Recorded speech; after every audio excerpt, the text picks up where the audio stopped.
Hello everybody, I'm just doing a quick video here to explain how a team style draft group break works. I'm sure the majority of people that participate in group breaks know how this works, but I'm just doing a quick video to explain it for anybody that may not understand. And typically this is what a team style draft is. There are 30 spots representing all 30 NHL teams. As in regular auctions, you bid on the team that you specifically want, and whoever bids the most for the Edmonton Oilers gets the Edmonton Oilers. Whoever bids the most for the Dallas Stars gets the Dallas Stars. But in a team-style draft group break, you are just choosing a spot in the group break, and there are 30 spots representing all 30 NHL teams. The draft order, or the order in which you get to pick a team, is determined by random.org. You don't get into this type of a break and say, I'm in it and I want the Penguins. I'm in it and I want the Blackhawks. It's all determined by random.org. When you purchase your spots in my team style draft, you don't pay until all spots are filled. I'm not sure how quickly these breaks will fill up, so I don't want you to send me your money until all 30 spots are taken. When you purchase your spots, you will submit to me a list of 30 teams in the order that you want to draft them, okay, if they're available. Your most wanted team you list first on your list. If you're a big Penguins fan and you really want the Penguins, you list them first, all the way down to number 30. And number 30 would be the least most desirable team that you want. You list them last. Okay? Now, once the draft order is determined by random.org, the person who is first in the draft position will be given the team they list as their first choice on the list of 30 teams they submitted to me. And now that team is taken. This process will continue with spot number 2 in the draft order. Each spot will be filled with the highest team of your choice available of the 30 teams you list, and will continue until all 30 teams are filled. Okay?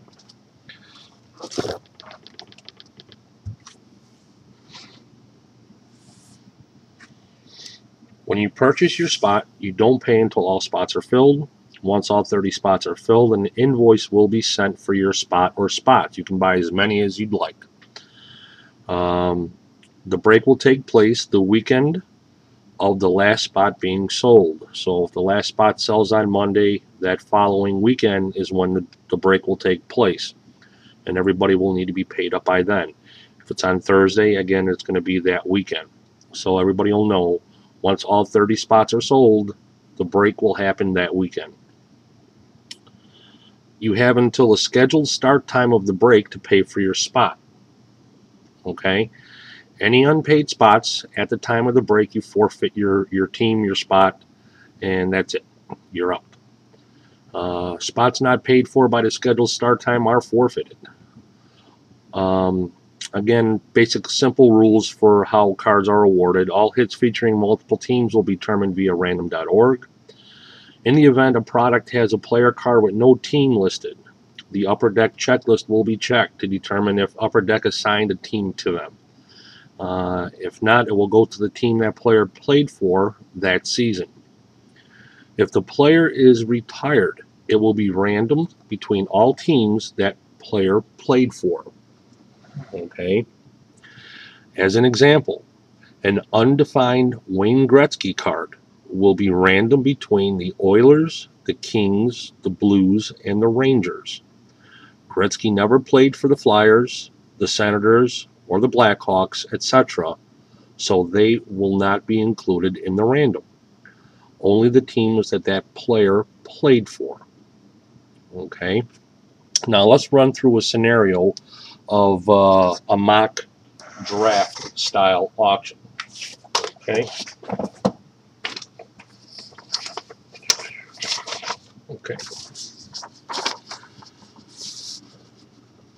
This is a fictitious 8-box case of certified draft style break.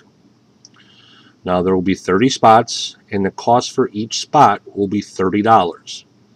The advantage of a draft style break is that all spots are equal in the price. So, you know, the Dallas Stars could cost $30. The Edmonton Oilers can cost $30. It all depends on the order that you get to draft. That's the advantage. The advantage is that you might be able to score a team that typically sells for over $100 in a case break, and you might be able to land them at $30. Okay? So once I post this up with 30 available spots, as the spots are taken, I will fill in 30 spots. Okay? Now, if you have a preference as far as a lucky number or anything like that, and you want to buy a spot, Tommy buys a spot. He says, you know, start me out at spot number 6. Billy buys a spot and he says, put me at number 9. Same thing with Karen, Jack, and Jill. Okay, that doesn't mean that that's the order that you get to pick your team. That's just going to be your starting slot for when the list is randomed on random.org.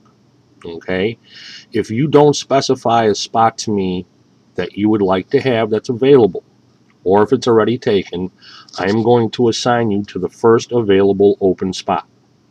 And that's how that's going to be done. Okay, now in this pretend draft, we now have all 30 teams or all 30 spots sold. And here are just names as an example of everybody that's going to be in the draft. Of course, these names are going to be your user IDs from eBay. Okay, so now we have our list set as far as all 30 spots sold. So now, as you can see, it's Brian, Chad, Roberto, Carly, Janet, all the way down to the bottom where it has Rich. Now, that list will be taken, and we will go to random.org.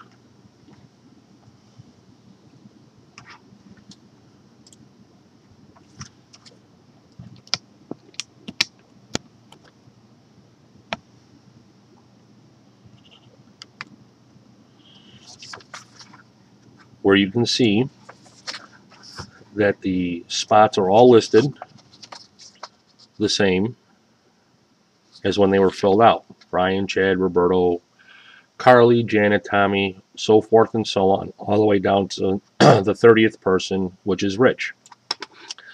This list will be randomized 3 times. Once,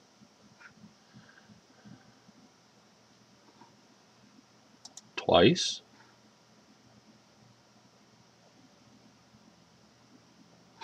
and a third and final time. Now, after that is done, this is the order in which the draft will take place. Meaning that, as you can see, Jack will go first, and he gets to pick the team that he wants first. And that will be done by the list that you submit to me of the 30 teams that you want in the order of preference, starting with your most desirable team first, your least desirable team last. So in this pretend draft, this is the list of 30 teams that Jack sent to me when he chose a spot in this break. And Jack wants the Devils first. If the Devils are gone or somebody else has them, he wants the Senators. If the Senators are gone, he wants the Bruins, so forth and so on. Well, Jack gets to pick first in this break. So he will get the Devils because that is his first choice. So Jack will get the Devils, and now the Devils are taken and are off the board. The next person that gets to draft their teams is Jill. And on Jill's list, her first choice is the Red Wings. Well, the Red Wings are still available, so Jill would get the Red Wings. And Tommy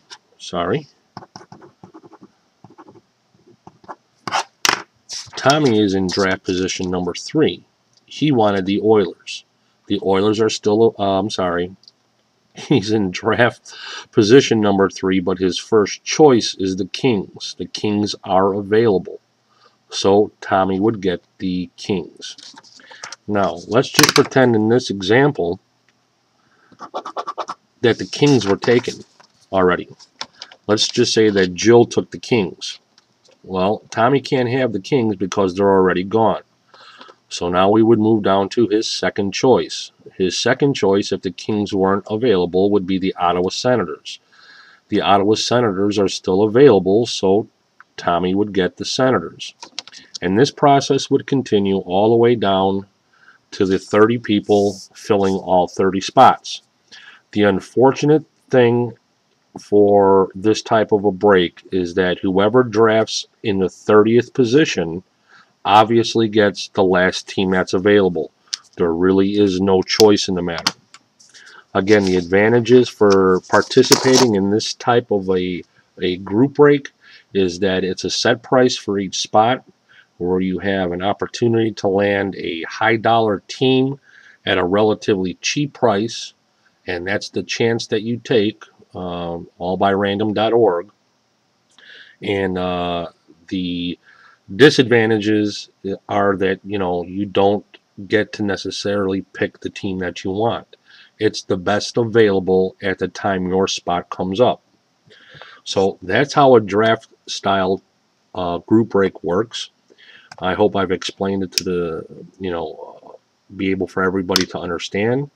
If you do have any questions and you're still not sure about how this type of a break works, please ask before you get into a break of this kind with me.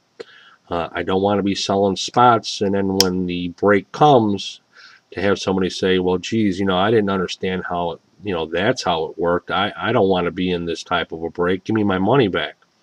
Please, if you don't understand how it works, don't get in on it. But like I said, I'm sure most of you already know how this style of a group break works and are familiar with it. This was just a tutorial for someone that might not. So that is how a draft style group break works. Thanks for watching and hope to see you guys soon.